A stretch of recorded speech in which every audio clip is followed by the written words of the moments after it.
이 이야기를 쓰면서도 제가 많이 망설이고 있는데요. 제 이야기를 들으신 분들이 저를 보고 세상 물정 모른다고 손가락질을 할까봐 두려움이 앞서기 때문입니다. 그래도 혹시나 저와 같은 분들이 계실까봐 같이 고민도 나누고 속에 응어리진 답답함을 풀어보고자 용기 내서 글을 적어봅니다. 그리고 다 들어보시고 난 후 제가 어떻게 결정을 하면 좋을지 이야기 좀 해주세요. 저는 올해 딱 60이 된 평범하지만 그렇다고 완전히 평범하지도 않은 여자입니다. 평범하다는 것이 우리 또래 여자들 삶이 다 그렇듯이 남편 내조 잘하고 자식들 잘 키우며 살았다는 뜻이고요. 평범하지 않았다는 것은 남들이 저를 보고 교수 사모님이라 불러줘서 그래도 대접을 받으면서 살았기 때문이에요. 다만 대접이라는 게 무슨 여왕님 대접을 받은 것은 아니고요. 그래도 무시는 안 당했다는 뜻이에요. 솔직히 드라마나 영화 보면 교수 사모님 하면 밍크코트에 고급 자동차 타고 다니면서 어깨에 힘을 주며 거들먹거릴 것 같지만 저는 태생부터 그런 것하고는 거리가 멀고요. 그냥 어디 가서 눈에 띄는 것을 싫어하는 성격이에요. 남편이 교수고 배운 게 많은 거지 제가 배운 건 많고 잘난 여자라는 생각은 한 번도 해본 적이 없어서 웬만하면 나서지 않는 스타일이었어요. 대신 교수 모임에 사모님 자격으로 따라가면 최대한 아는 척고상한 척은 했습니다. 그만큼 남편 얼굴에 먹칠은 안 하려고 노력했다는 거예요. 대신 친해지면 호탕한 아줌마로 불렸습니다. 때론 억척스런 아줌마처럼 때론 드라마 보며 펑펑 우는 주책 맞은 언니처럼 살았으니까요. 그렇게 열심히 내조하며 살았더니 남편도 대학 내에서 인정받고 자자들에게 존경받는 교수로 불리고 아들 역시 삐뚤어지지 않고 열심히 공부해서 지금은 의수를 펼치는 의사로 지내고 있습니다. 이젠 내 할 일 다 했다는 생각 드니까 어느 날부터인가 삶이 좀 무료해지고 기운이 쭉쭉 빠지더군요. 그래서 왜 이럴까 물어보니 주변 사람들은 목표가 사라져서 그런 거야 라고 충고를 해주는 겁니다. 앞만 보고 달려와서 모든 걸 다 끝내고 나니까 더 이상 뭘 해야지 이러면서 기운이 쭉 빠진다는 거죠. 이럴 땐 목표를 하나 세우고 그걸 위해 다시 또 열심히 뛰면 괜찮아진다고 하길래 그래서 목표를 하나 세웠는데요. 아들 여자친구에게 선물을 해주는 거였어요. 저희 아들이 결혼을 염두에 두고 같은 병원에서 만나는 간호사 여자친구가 있거든요. 솔직히 주변에선 의사 아들을 왜 간호사랑 만나게 가만두냐고 말렸지만 저는 생각이 달랐어요. 아들이 좋아하는 여자면 됐지 굳이 여자친구의 신분이나 직업은 문제될 게 없다고 생각했거든요. 그리고 여자친구를 만났을 때 어찌나 참하고 고운지 나중에 선물을 하나 해주고 싶었는데 이참에 목표가 제대로 생긴 거였죠. 아들 여자친구가 처음 우리 집에 인사를 왔을 때가 기억나네요. 말씀드렸다시피 제가 조용하지만 친해지면 좀 주책 맞은 아줌마 성격이거든요. 그래서 아들의 여자친구가 오자마자 친해지려고 들이댔어요. 그래서 아들 여자친구에게 며느리라고 불러줄까요? 이렇게 말했습니다. 대부분 어른이 이렇게 이야기하면 당황할 만도 한데 그 아이는 활짝 웃으면서 제 팔짱을 끼고 내 어머니 이러더군요. 평생 무뚝뚝한 아들 하나만 키워서 딸 같은 며느리가 필요했는데 팔짱까지 끼며 살갑게 구는 아들의 여친을 보니까 제가 흠뻑 빠지고 말았어요. 그렇게 첫 대면을 하고 그 이후로 몇 번 따로 만나서 밥도 먹다 보니 금방 가까워지더군요. 시어머니와 며느리보단 엄마와 딸처럼 지내려고 노력을 했죠. 그러다 보니 결혼식 때 내 돈으로 꼭 선물을 해주고 싶었습니다. 물론 남편한테 이야기해서 생활비에서 아끼고 아낀 돈으로 선물을 사주면 됐지만 왠지 제가 번 돈으로 의미 있는 선물을 주고 싶다는 목표를 세우게 된 거죠. 그래서 남편에게 큰 소리를 쳤어요. 앞으로 당신한테 손 안 벌리고 내가 번 돈으로 우리 며느리 선물 사줄 거니까 말리지 마요. 그리고 나서 아는 동생에게 이 이야기를 했더니 제가 평소에 했던 것과 비슷하면서 돈도 벌 수 있는 일이라며 식당 서빙 알바를 추천해줬습니다. 아무래도 단순 노동인데다가 가정주부라면 할만하더라고요. 음식 나오면 손님들에게 전해주고 밑반찬 같은 거 좀 준비해주고 한가할 때 가게 청소를 해주는 일이었거든요. 가정주부라면 어느 정도 할 수 있잖아요. 근데 이번엔 손님들이 문제였습니다.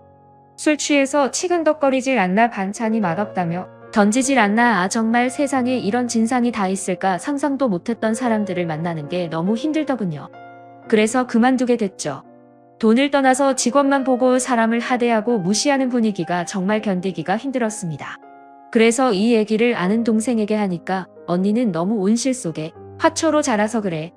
요즘 세상이 얼마나 무서운데 그건 약과야 약과 세상이 정말 또라이 천지야.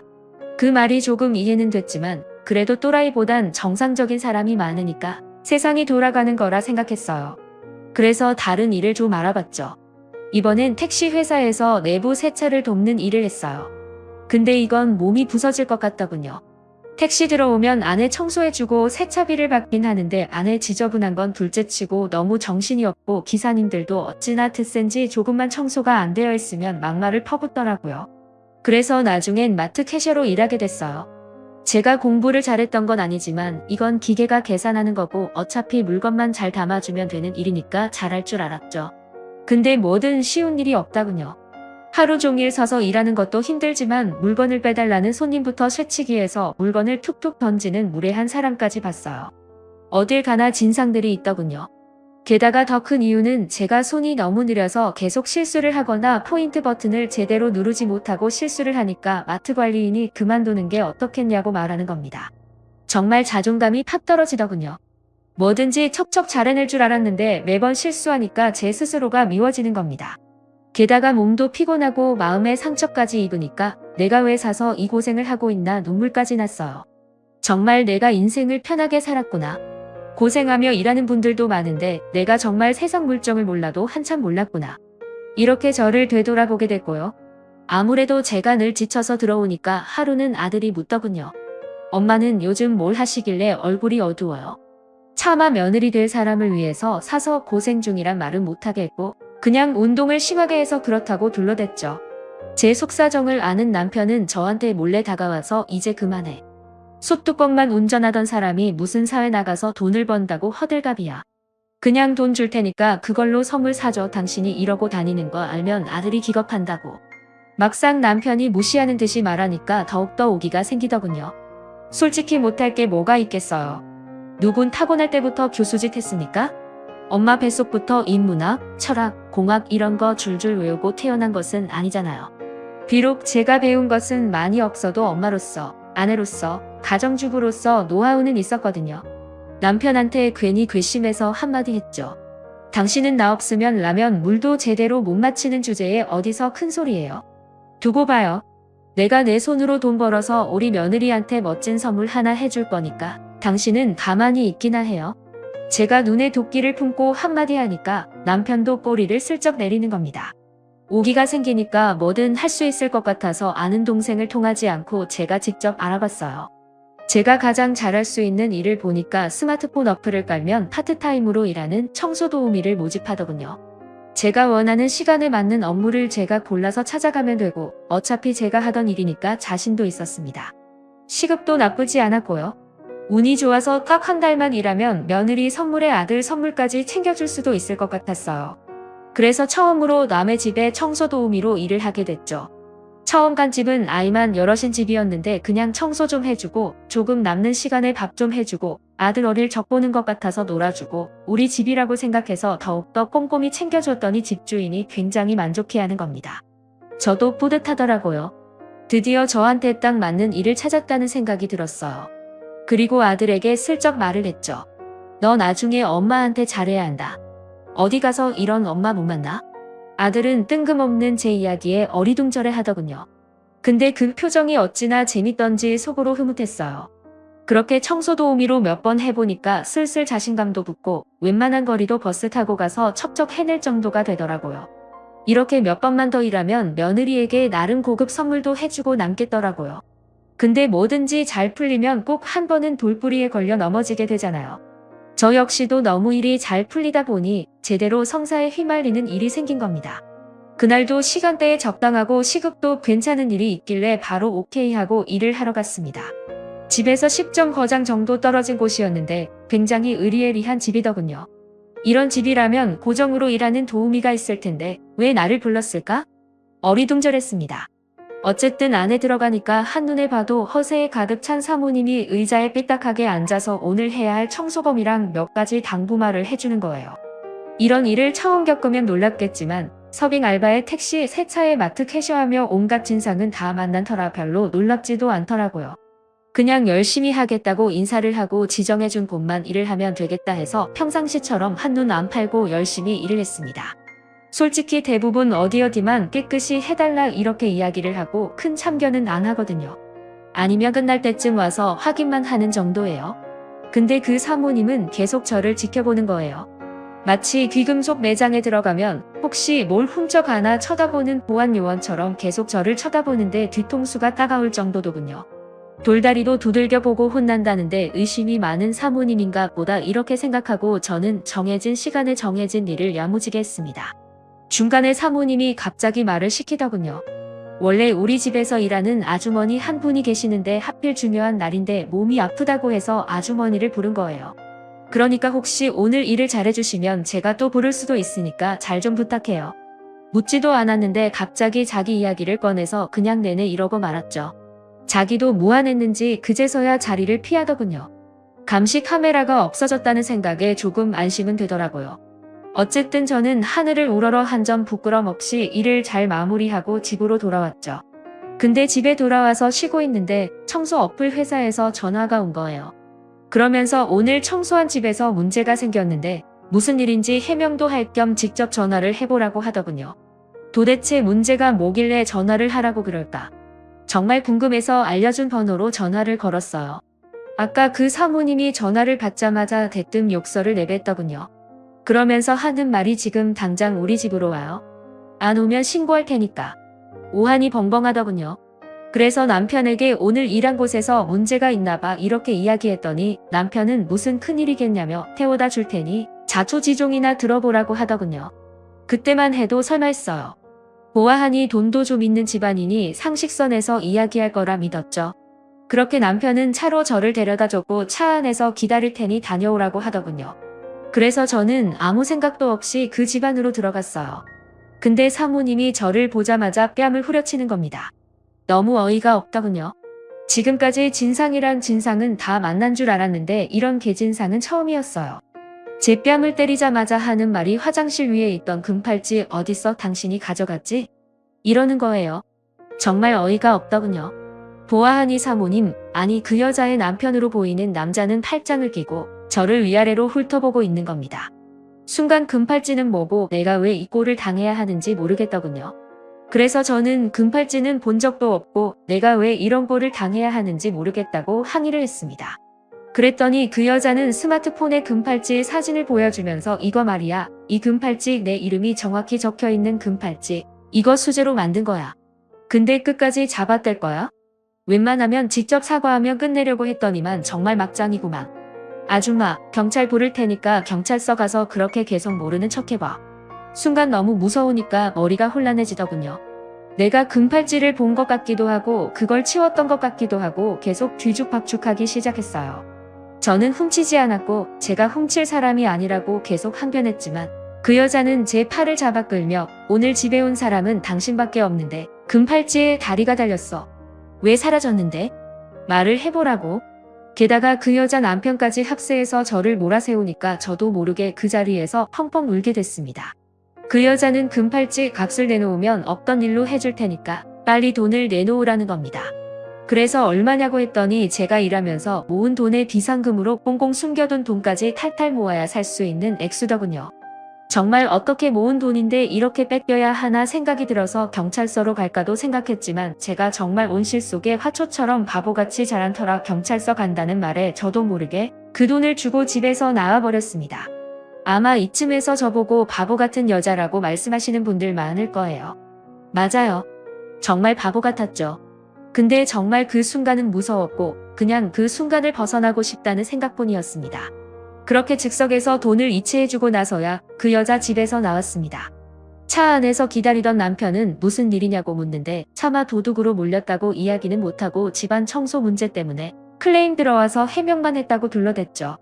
그 말에 남편은 화가 났는지 누굴 무시해도 유분수지. 그래도 명색이 교수 사모님인데 이것들이 누굴 오라가라 하고 난리야. 그때 제가 교수 사모가 무슨 대수냐고 남편에게 면박을 줬습니다. 어쨌든 지금 그런 게 중요한 게 아니었으니까요. 남편은 그냥 해프닝 정도만 생각하고 그 일은 금방 잊어버리더군요. 하지만 저는 계속 그 일이 마음에 걸려서 더 이상 일을 못하겠더라고요. 게다가 고생고생해서 모은 돈까지 다 써버렸으니 의욕도 완전히 사라졌습니다. 제가 늘 풀이 죽어 있으니까 아들이랑 아들 여자친구가 영문도 모르는 채 저를 위로해 준답시고 맛있는 것도 사주고 영화도 보여줬지만 계속 마음의 상처로 남는 거예요. 그리고 제가 정말 너무 순딩이 바보로 살았다는 걸 깨달았습니다. 그래도 시간이 약이라고. 어쨌든 그렇게 그 일도 잊혀져 가고 저도 어느 정도 마음을 가다듬을 무렵이었어요. 아들이 오더니 여자친구 부모님과 상견례 날짜를 잡으려고 하는데 언제가 좋을까요? 이러는 거예요. 가뜩이나 기분 좋은 일도 없던 찰나에 그래도 자식 위해 상견례를 한다는 생각을 하니 기분이 좀 괜찮아지더군요. 기쁜 마음으로 상견례 날짜와 장소를 잡고 상견례 날에 설레는 마음으로 상견례 약속 장소로 향했어요. 마침 아들이랑 아들 여자친구는 상견례 장소로 오는 길에 접촉사고가 나는 바람에 늦는다는 거예요. 괜히 사돈 내외를 기다리게 하는 것도 예의가 아닌 듯해서 남편이랑 함께 약속된 방으로 들어갔습니다. 그런데 들어서는 순간 저는 몸이 뻣뻣하게 굳었습니다. 바로 제 뺨을 후려갈긴 부잣집 여자가 사돈댁 자리에 앉아 있는 거예요. 제가 그렇게 아끼던 아들 여자친구의 부모가 제 뺨을 후려친 여자와 그 여자의 남편인 거죠. 게다가 그런 사람과 사돈을 맺게 생겼으니 정말 머리가 핑 돌 지경이었습니다. 남편은 영문도 모르고 제 팔을 당기면서 왜 이러냐고 묻는데 저도 어떻게 반응해야 할지 모르겠더군요. 갑자기 그 여자도 제가 기억이 났는지 언성을 높이면서 아니 그때 우리 집 금팔찌 훔쳐갔다가 걸린 아줌마 아니에요? 여기 왜 왔어요? 저한테 뻔뻔하게 소리를 치는 겁니다. 그때 그 기억이 떠올라서 제가 아무 말도 못하니까 그 여자는 마치 물 만난 고기처럼 이제 알았다. 이거 사기 결혼 아니야? 남의 집 청소구나 하면서 몰래 훔친 걸로 사기 결혼하는 거 아니냐고 교수 집안이라며? 아들이 의사라며? 근데 이거 다 뻥이지? 아주 신나서 소리를 치는데 그때서야 제가 정신이 들더군요. 그래서 저도 지지 않고 당신 지금 말 다 했어? 날 안 훔쳤다고? 그리고 사기 지금 사기라고 했어? 당신 내 딸내미 한테 거기로 가져와도 우리 아들이랑 결혼 못할 줄 알아? 제가 막 따지고 있는데 뒤늦게 도착한 아들이랑 아들 여자친구가 도착해서 저희를 말리며 자초지종을 묻는 겁니다. 그러자 그 여자는 자네 의사 맞아? 자네 아버지 교수님 맞긴 맞는 거야. 근데 왜 자네 어머니가 우리 집 와서 청소를 했어? 자네 지금까지 다 뻥친 거지. 가족 사기단이지? 그치? 그때 남편도 열이 받아서 주먹을 주더니 밥상을 확 뒤집어 엎어버리고 아들 역시 무슨 소리냐며 항의를 하고 난리도 그런 난리가 없었어요.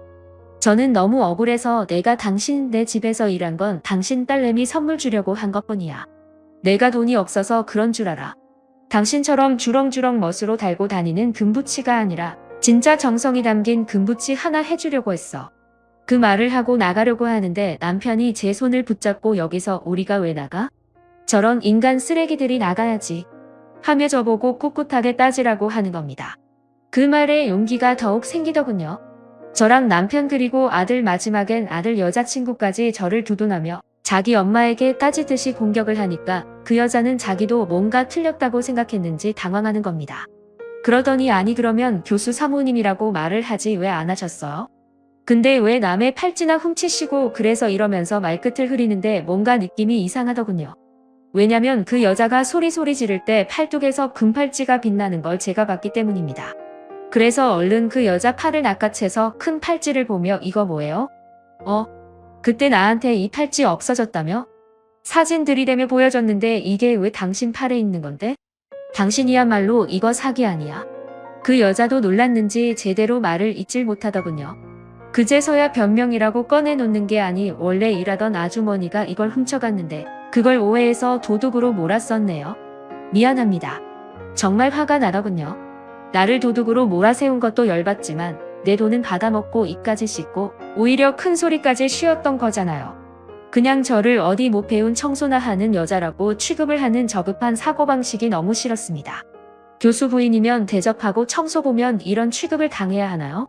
사태를 대충 알아차린 아들 여자친구는 갑자기 무릎을 꿇더니 자기가 잘못했다고 빌고 그 여자 남편도 사부인 너무 죄송합니다.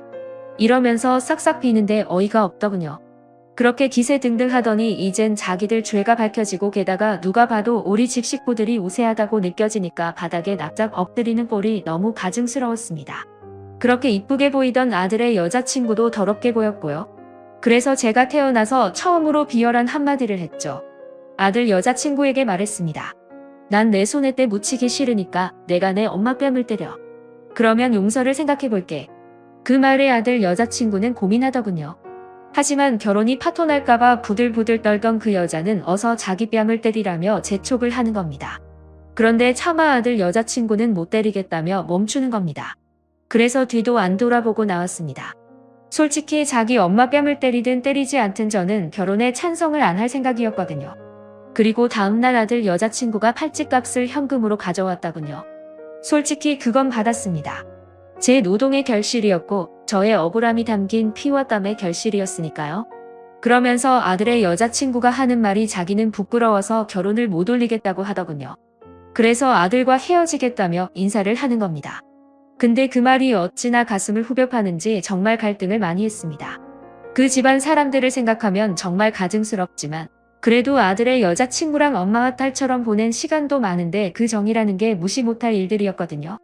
속된 말로 저런 부모 밑에서 어떻게 이런 자식이 나왔을까 싶을 정도로 아이는 올바른 아이였으니까요. 그리고 지금까지 고민 중입니다. 아들은 여자친구랑 결혼할 생각이 없다곤 하지만 살짝 보니 제 눈을 피해 만나는 것 같더군요. 물론 저를 면박 주고 도둑으로 문 그쪽 집안을 생각하면 당연히 결혼을 안 하는 게 맞지만 아들과 아들 여자친구를 생각하면 결혼을 시키는 게 맞는 것 같기도 합니다. 바보처럼 살아서인지 이런 걸로 고민하네요. 인생의 풍파를 겪어본 여러분들이라면 어떻게 하실 건가요? 저에게 지혜를 좀 빌려주세요. 그리고 제 글을 읽어주셔서 너무나 감사드려요.